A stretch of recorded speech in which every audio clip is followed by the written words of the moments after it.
Hey, my friends, we will be right back to the show. But I have a question for you. Are you struggling with the impact of childhood trauma? Well, know that you're not alone. I'm here to let you know that I'm starting a brand new weekly coaching group that includes a year of life coaching, accountability, support, habit and goal setting, and more. I'm starting a waitlist for the group right now, and I'm only taking a handful of people. And I'll let you know that through this personalized coaching, we'll work together to help you understand how your childhood trauma has shaped your beliefs, behaviors, emotions, and will help you create a roadmap for healing and growth. Right now, you can schedule an absolutely free coaching session with me and get put on the wait list if you go to thinkunbroken.com. My friends, it's your time to turn your trauma into triumph, breakdowns into breakthroughs, and become the hero of your own story. And I'm here to support you in doing that. Just go to thinkunbroken.com to register for a free coaching call with me and to get put on the wait list for the brand new weekly coaching program. We'll be right back to the show. But before we do, I want to tell you about today's sponsor, factormeals.com, where if you go to factormeals.com/unbroken50 and use the code unbroken50, you can get 50% off your first order. That's factormeals.com/unbroken50. If you're like me and you are a person who is busy trying to create a life, heal, work on their health, wealth, and relationships, and not to mention deal with the day-to-days of normal life, you do not have time to be going to the grocery store and trying to figure out what you're going to cook every single day of the week. In fact, one time I did the math and I realized I was spending over 15 hours a week at the grocery store and cooking. When I added Factor, I got to use that time for myself, for my family, for my friends, for my community, and for my business. And so if you're in the place where you need some more support in the kitchen, head to factormeals.com/unbroken50 and use the code unbroken50 to get 50% off. What's so special about Hero Bread's soft, fluffy, and delicious breads, buns, and tortillas? These ultra-low net-carb baked goods contain zero sugar, fewer calories, and more protein than the leading brands, and are high in fiber to support gut health.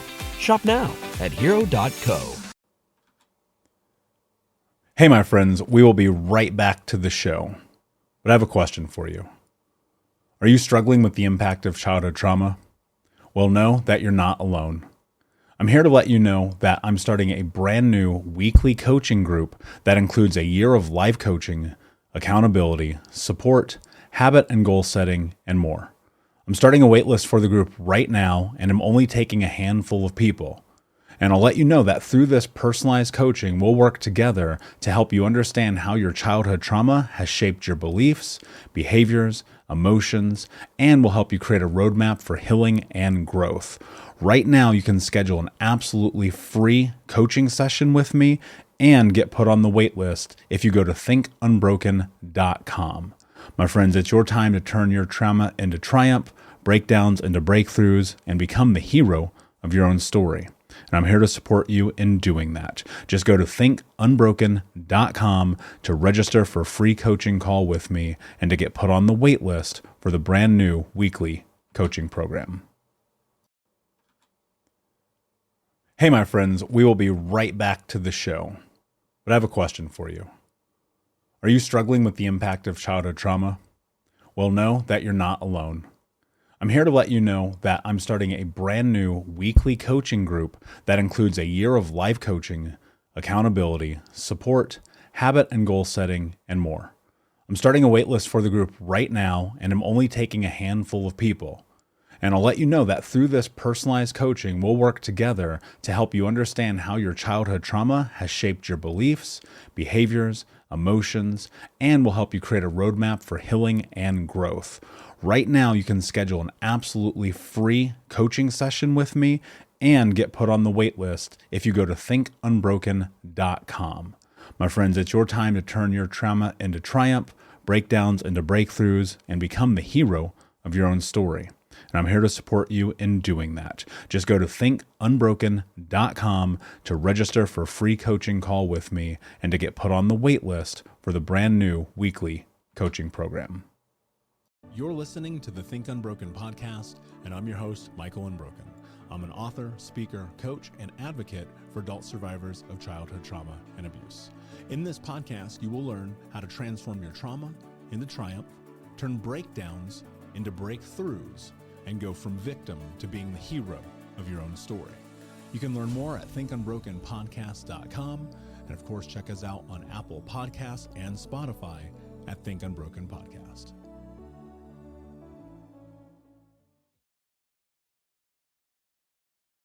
Hey, what's up, Unbroken Nation? Michael here. Super excited to be with you again, my friends. Today I'm joined by my amazing friend, Dr. Cam. Dr. Cam, how are you, my friend? What is going on? I am great. How are you, Michael? Oh, I'm so good. I'm super excited to connect with you. A little background for the listeners and or watchers if you're hanging out with us on the internet. Dr. Cam and I met a few weeks ago back in Dallas. I was speaking at the Advance Your Reach. It's a speak off, pitch off competition, community thing vibe. And you and I just connected like old time friends, like right out the gate. So it's a pleasure to have you on because I know a little bit about you. If you can take 10 seconds here and introduce yourself to the audience. Only 10 seconds? Okay, let me go. That's all. So I am Cameron Caswell, and I'm an adolescent psychologist, actually. And so what I do is I work with parents and teenagers, and I help them connect with one another because my entire belief is that teens are completely misunderstood, which is what creates so much of the conflict in the home. And the conflict in the home when kids are teens, I believe, is what causes a lot of the mental health issues moving forward because our brain is developing at that time. And when we're getting these messages about ourselves and our deficiencies, because we're getting corrected a lot, that really leads to how we believe in ourselves and how we interact with the world moving forward. Yeah, I literally could not agree more. And I believe that these little things that happen to us in our childhood that become embedded while we are in this place of developmental processes ends up being the things that kind of set the baseline for who we become. And until you start to recognize that, like, you're like, why am I up? And you're like, oh, that's right, because that thing that happened to me in third grade or in the home or in the neighborhood or things like that. How practical is what I just said? That's real, right? I'm not just making that up in my head. Well, it's completely real. And here's what I am out there telling parents is that parenting seems to be this thing that we tend to wing. I mean, we joke about it. We're just winging it. We're making it up. We don't know. Nobody tells us how to do it. And yet it is the most important job anybody could ever have. I would not even go to a hairdresser that was winging it because God knows what my hair will look like. And that'll grow out in a few months, right? But yet we'll wing parenting. And this is what I'm trying to tell parents is we do not have to wing it.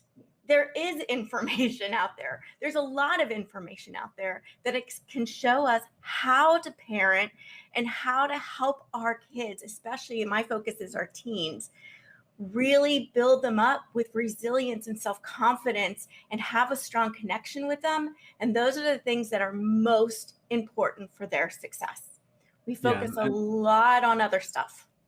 And I relate to that so much. I mean, the word angsty teen gets thrown away. And I look at myself, I was a monster, right? Mm-hmm. I was selling drugs. I was doing drugs. I was breaking into houses, stealing cars, running from the cops. I got expelled from school, didn't graduate high school on time, the whole nine, right? Yeah. And that was so much because of A, not having structure of any capacity. And B, I was a teenager. Like I felt like nobody got me. No one understood me, but that's the nomenclature for every teenager for the history of forever. And do you know why? Because nobody understands them. Well, okay. So then let me challenge you here because I want to understand this. And so, you know, a lot of the listeners are parents, right? Yeah. So if I have a teen, but I'm like, oh, I knew that I was once a teen. So why am I having so much trouble with my teen? How do you like bridge that gap? So this is such a great question. And the biggest problem I see is despite the fact that we were all teens, we quickly forget how it felt to be a teen. We do remember a lot of the trouble and angst and feelings we had as a teen. So our view of adolescence, between that and what the media shows and all of these beliefs, we have a really negative view of adolescence. I mean, studies have shown that our view across the board, across countries, is way negative than actuality. So we go into it with this expectation that teens are going to be difficult, and we treat them like that. And we respond to them. They also trigger us and trigger our inner teen. And so it becomes this battle. And I always hear, like, pick your battles. I don't like the term battles, because battles means it's you against them. And parenting shouldn't be you against your kids. It should be together. And so we get in these states of someone's going to win and someone's going to lose. And that creates a lot of conflict. Yeah. Well, how do you navigate this idea of battling when so much, especially around the nomenclature of parenting in the Western part of the world, the United States particularly, is lead with an iron fist?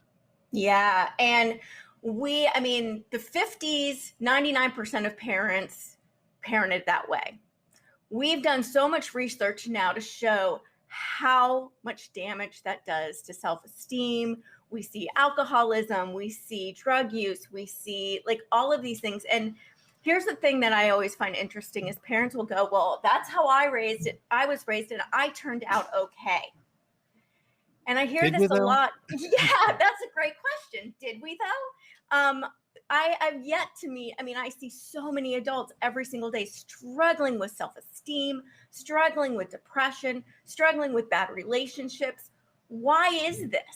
We assume that it just is, but it doesn't have to be that way. It's because we were, and I still believe this, we were really beaten down when we were younger. And it's from a good place. I'm not saying parents don't love their kids. They love their kids tremendously. But we parent often from a place of fear.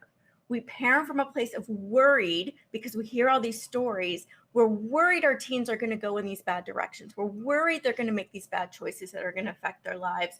We worry about social media. And so we protect them. But the way we protect them is we box them in a lot of times. We hold them back. We like constrict them before we even let them get trust and let them explore. And so I think a lot of this sends messages to our kids that they're not capable, that they are broken, that there is something wrong with them. Yeah, but that feels to me like it so much starts with the parents, right? Because I look at the measurement of generational trauma. My mission, my goal is to end generational trauma in my lifetime. I believe you do that through the expansion of education with a trickle-down effect from the parents into the children and then out and up. But how do I want to ask this question in a very practical way? Because there are people, I get canceled quite frequently on the internet. Like, first off, I don't care. Everyone knows this. But secondly, the one post, and I will regurgitate this from time to time, is the fact that parents have to be in their adult years culpable and take responsibility for what they've done in their parenting style, which has now led to this place where I'm working with their children, whether they're 18 or 65, trying to get to this place where they can learn to love themselves. So how do you step into having the conversation about responsibility with parents in light of the fact that, well, I turned out okay? Yeah. So the first thing I will say, and I said this, it used to go back to even like spanking, which is a hot topic. But here's what I say. If there is evidence that this way can cause and is associated with a lot of issues, and this way is not, why would you pick the way that's associated with a lot of issues just because it might not be, when you have an option to go with a choice that gives your kids more chance of being successful and happy and thriving?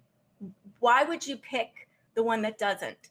So that's my question to people is, you've got that choice. And a lot of parents will pick the ones that they've used, that everyone else has used, despite the fact that there's evidence upon evidence, probably in their own lives, that it doesn't get their kids to where they want them to really be.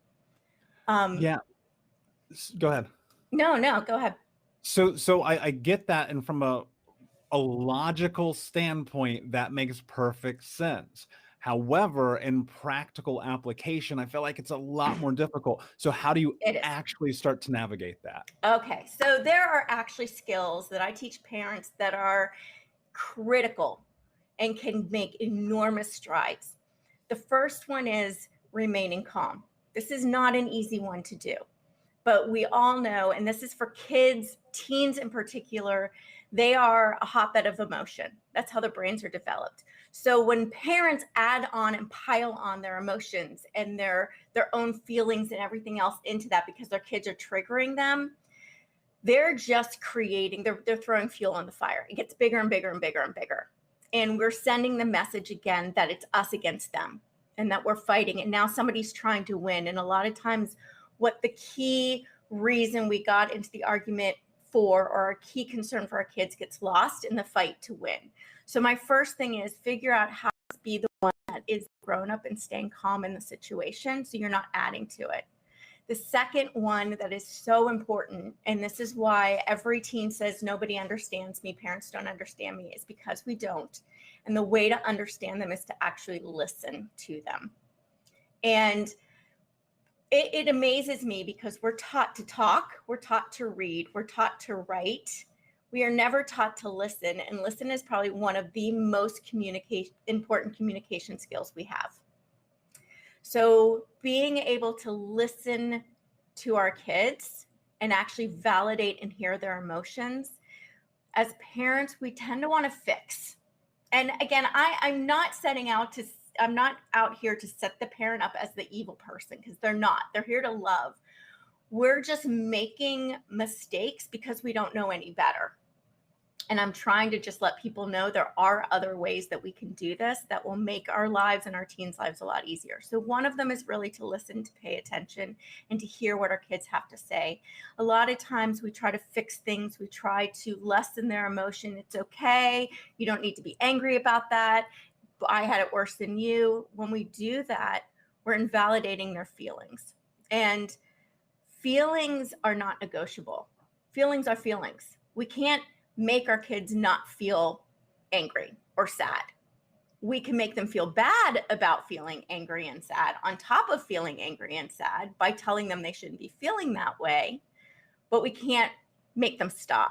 And so when we listen, we can understand them and we can help them through their emotions, which gives them skills to later be able to actually be able to handle and care for their own emotions on their own.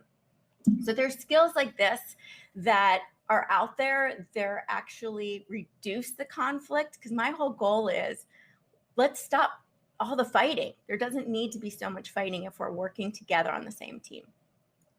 So then how do you have the conversation with a parent who says, well, my job is to be the parent, not the friend, and they misconstrue this conversation as you might be telling me to be friends with my kid? I am so glad you asked that, Michael, because that is the biggest misconception. Nothing I'm saying is about being their friend and letting them control. And I see this a lot too, where parents go so far the other way that their kids are ruling the house. And there's so much turmoil and emotion and nastiness. Some of the things kids say to their parents, I'm like, oh my gosh, like, how do you accept that? Because there's guilt and there's this feeling where I don't want to control them. So you can parent, and actually kids want structure. Kids want clarity and where the boundaries are. But we need to make sure that we're being firm. Firm does not mean being cruel. You can be kind and you can be firm at the same time. You can be rational and reasonable and still have structure and still have clear boundaries at the same time. And it's being able to set those up. The way I always compare it is when you're driving down the road and all of a sudden someone pulls you, you get pulled over, right? And they say you were speeding. You're like, there was no speed sign. Like, I didn't know what the limit was. There was nothing indicating what the limit is. And they're like, well, you should know.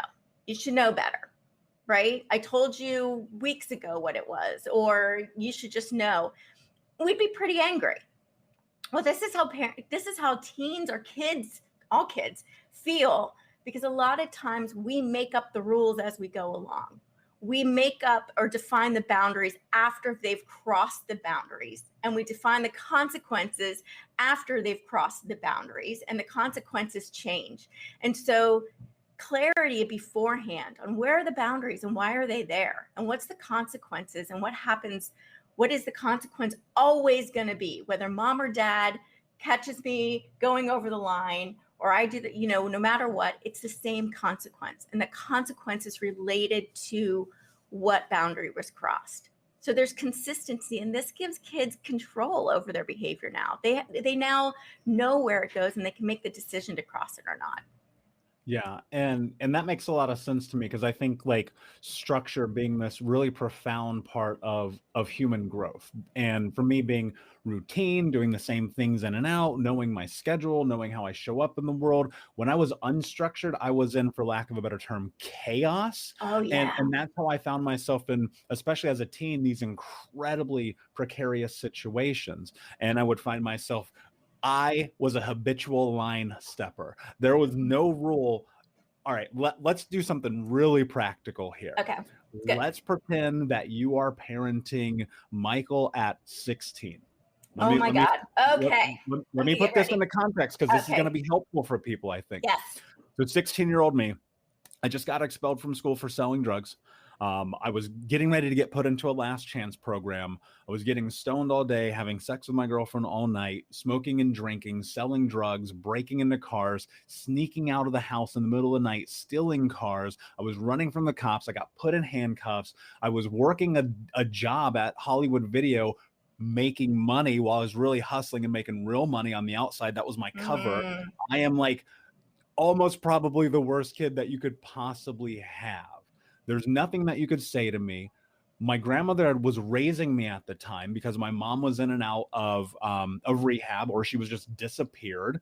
My stepfather was super abusive guy, so on and so forth. And so now, whether it was my grandmother or, if a friend had taken me in or whatever, I was still like, put the boundary in front of me and watch me cross it. It was almost like, every time that someone would say, this is what you should or should not do, the incentive for me was to break you.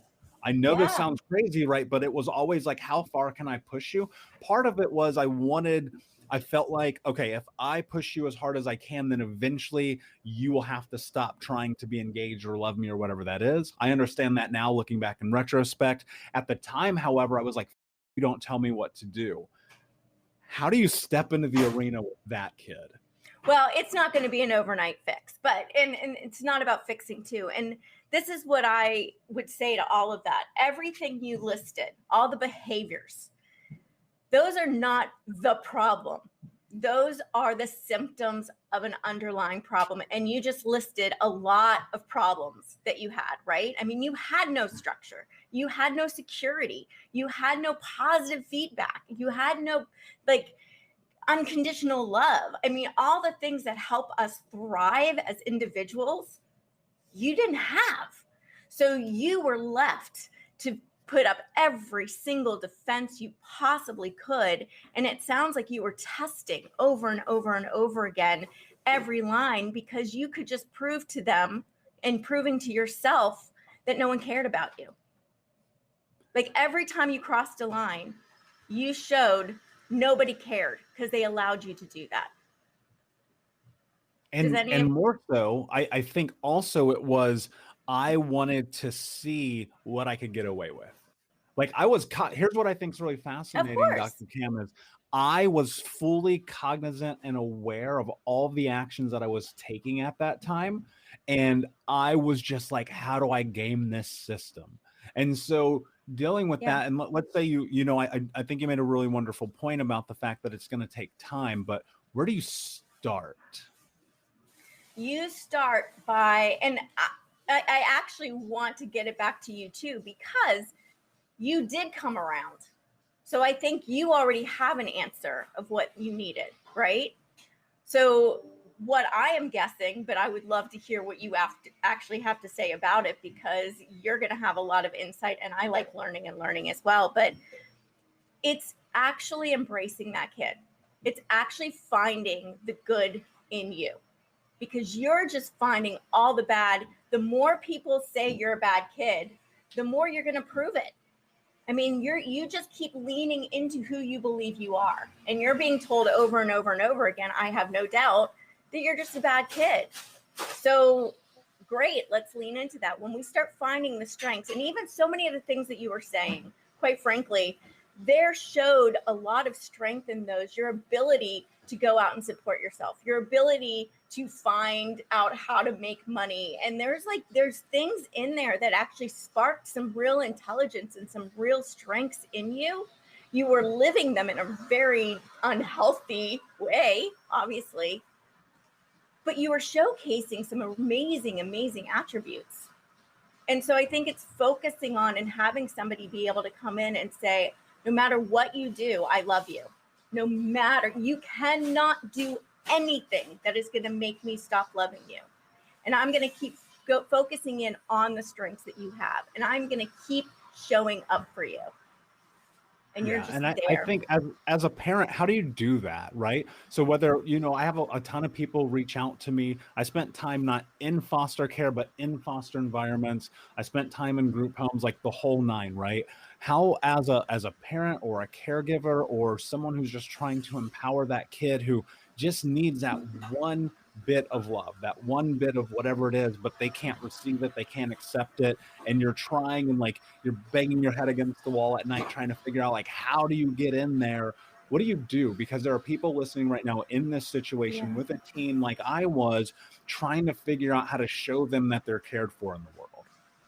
Don't give up on them, first of all, because that's exactly what they're expecting you to do. And it's going to take a kid, and again, I want your feedback because you were that kid. I wasn't that kid. But it's a matter of saying, I'm going to keep showing up for you, and I'm going to keep showing you that I love you. Whether or not you're showing that you feel it or not, it's sinking in. Trust me, it is sinking in. Kids, when you get to that point, you have so many defenses up and you feel so insecure and so unsafe that you're not going to trust somebody. You're not going to let those boundaries down because you've been hurt over and over and over and over again. So you need to really believe that that person over time continues to show up consistently. The other thing I would say is you can't take it personally as a parent. You just can't. It's not about you. It's about what they're going through. And they're going through so much. I tell parents all the time that the uglier the behavior and the words and and everything that's coming out it's a reflection of what's inside.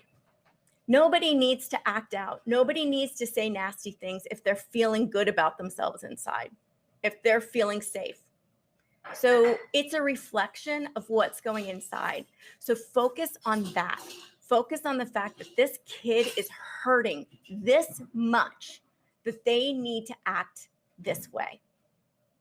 And I need to be there to make sure somebody is there that they can trust and count on, no matter what.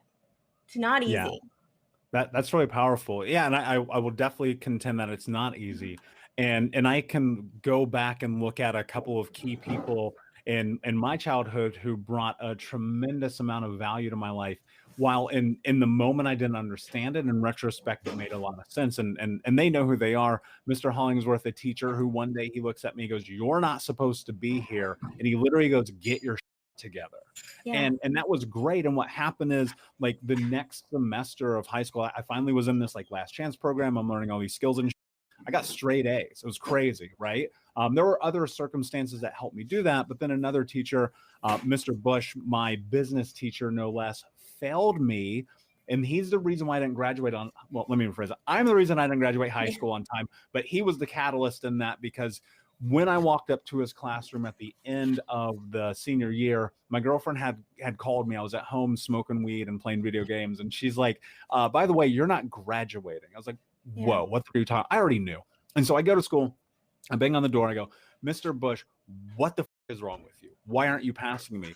And like this skilled teacher had been teaching in inner city schools for 20 years. He was super calm about it. He goes, "On the first day when you walked in here and you told me you weren't going to come to my class," because I told him this, I literally was not going to come to his class. It wasn't going to happen.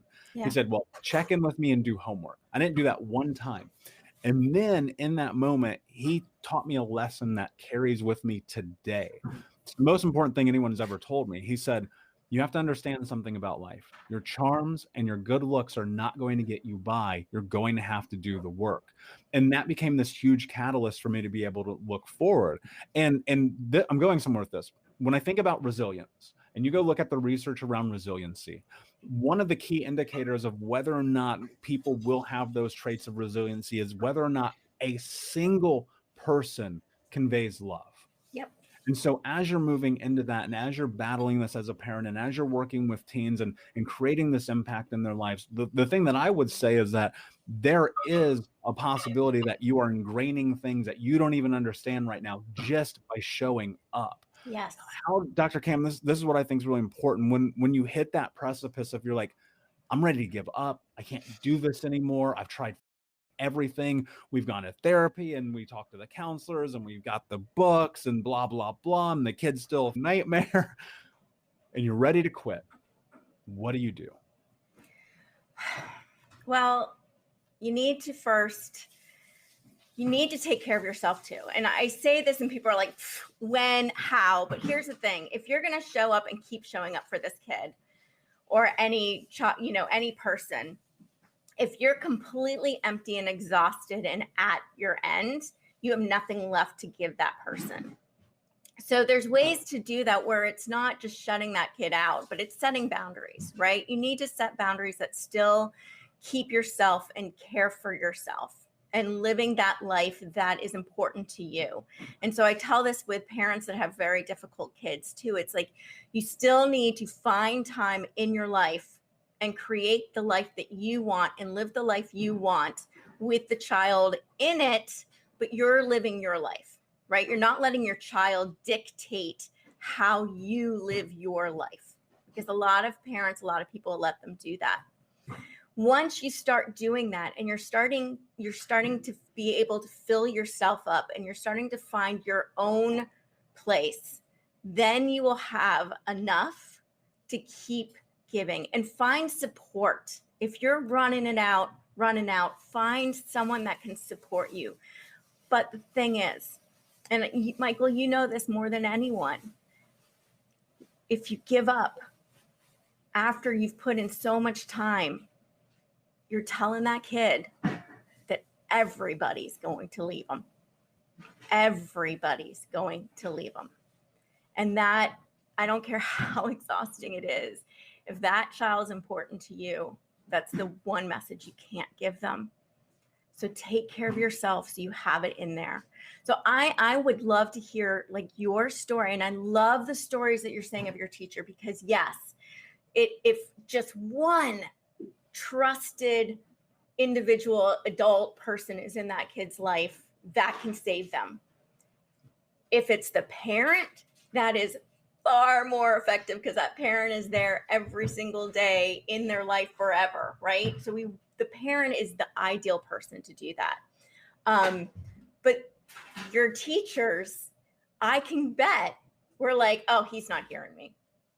They're saying this, Michael's just blowing me off, right? But they said it anyway, and you did hear it, didn't you? At times, for sure, because I definitely had teachers. I would say that one of the things I've been gifted with is intelligence, and I probably am too smart for my own good. I recognize that even today, and I contemplate the idea of whether or not I could ever be a genius. And in that, and that's not me like using hubris by any scope of the imagination, but I think about if I wouldn't have done all those drugs, where would I be? Right. and so these teachers would, I remember at like 5th grade, I won like all the spelling bees, and in middle school, like I was winning these science awards and things like this. But by the time that I was in high school, I just didn't care anymore. No, I didn't care about, because high school to me was nonsense. It made zero sense. I'm like, I'm trying to survive. We're getting evicted. I moved 5 times my freshman year of high school. And you think I give a shit about social studies? You are out of your mind. And so these teachers, they would come in, they'd be like, don't hang out with that kid, you're better than that, you're this, you're that. And I just like, you guys don't get it, because you're the adult, you're the parent figure, you're the whoever, the authority, and I'm just trying to connect with human beings who see me, who aren't going to judge me, who aren't going to be the one that says, you don't belong here, you're not supposed to be here. And so even though they would convey these things and give me advice, more often than not, they just be like, I'm done. Like, what, why are you here? And I remember I went to the dean's office one day right before I got expelled, and he was like, why are you here? And I was like, because you're making me. And I missed, it's hilarious. You go look at my report card. I missed my senior year alone, like 91 days of school, because I was like, I don't care. And in my community, the kids I was hanging out with, what I was doing, that's how I found solace. That's how I found peace. And so looking at and understanding that, and I want to loop to something here because I think it'd be really important to talk about. The parents, the adults, the individuals in my life who should have been the figures I looked up to were not. Instead, I found inspiration through people like Jay-Z. And I was so inspired by him because I was like, he made it out. My kind of like this. Maybe I can figure it out too. And then one of the things that hit me throughout not only doing my own personal work, but now growing Think Unbroken, having these kind of conversations, educating myself, having all these certifications in trauma education. One of the things that is so incredibly abundantly clear is that this is a generational issue, that trauma is a trickle-down effect, that the way that we parent is a trickle-down effect. It starts generations before it ever comes to us. And so now this is so ingrained and embedded in us like software DNA that you're effectively not only upgrading, but reprogramming yourself while simultaneously recognizing the impact that other people had on you leading up to this moment. And then you're at this crux or this juxtaposition now where you must unfortunately do all the work to change it so that you don't end up doing the same thing to your kid. And so while I recognize a lot of this is about the style of parenting, which I think is incredibly practical, more so I think the conversation is what adults, i.e. parents, which in this context makes more sense, need to be doing to first heal themselves. So talk about that a bit. How is that important and why does that actually matter in this journey? It is so critical because so much of what our conflict is with our teens is not about our teens, it's about us and what they're triggering in us and what they're making us feel about ourselves. And so some of the biggest ones I see, you said the word judgment, and I want to bring that word up because a lot of what parents do, and let me just be clear too, I am a parent of a teen as well. So I'm not, whatever I say, I do. So I just want to be really clear about that. I'm not saying, oh, you go do this, and I'm not living it every day. I'm living it every day. So being able to realize when you're getting triggered by your teen or you're getting afraid of your teen, so you are afraid about what your teen's doing, why? What is it that's triggering you? Why are you so concerned? So one of the things I hear a lot in my community is the grades, right? Like getting straight A's. I mean, I don't know why they have any other grades because A's are the only grades that anyone's supposed to get, right? So getting straight A's, getting into the right college, getting the right job, all of this that's the way it's supposed to be. And parents will fight tooth and nail with their kids daily about their grades. And my question is, why are you so worried about their grades? What is it about their grades that you're worried about? And you're saying, well, because I want them to do this, this, and this. Well, I mean, we're looking at you, Michael, you're doing extraordinarily well for you, and you clearly did terrible in your grades, right? So there's other paths. So what is it about the grades? Also, getting the ideal job. How many people hate their corporate job that they work so hard to get good grades to get into the right school to get? A lot of us. I hated my corporate job. That's why I'm not doing it anymore, right? And I worked my butt off for that. So we have these programs in our head of what is expected. And we get very worried, especially now with social media. We think it impacts our kids. It impacts us a lot because we're sitting there looking at all of our friends and what their kids are doing. Oh, their kid's on the honor roll. Oh, their kid just won this, the game. Oh, their kid just got the scholarship. And we're going, my kid needs to do that so that I feel like I'm a successful parent. Is it really about your kid? Or is it really about you feeling like you're a successful parent measuring up against all the other parents? And this is a tough question to ask yourself. This is one that a lot of people struggle with, but I've asked parents flat out that are fighting with their kids every single day about their grades. And I say, why is it so important? And they literally cannot come up with an answer other than because they're supposed to do this, this, and this. And I say, and this is my mullet philosophy or theory, once upon a time, people said the mullet looked stylish and people were all getting mullets. So we need to re-question what society is telling us is what has to be. Why is it important to you? Yeah, You like I love that. my mullet philosophy? Yeah, I don't. Billy Ray Cyrus is rolling over in his bed right now. Look, the thing that I think about, and I had a conversation with one of my clients just the other day, who was talking about the impact that her child was having on her life, and the way that they have this like back and forth and measurement. And I was like, what does your kid have to do with you? And I think, and when I say that, what I mean by that is, at the end of the day, the only person that controls your life and your outcome is you. Not your partners, not your boss, not your kids, not your community, no one, because the actions, the choices, the decisions that you make are what sets the precedent for everything around you. Dr. Cam, before I ask you my last question, can you tell everybody where they can find you? Yes.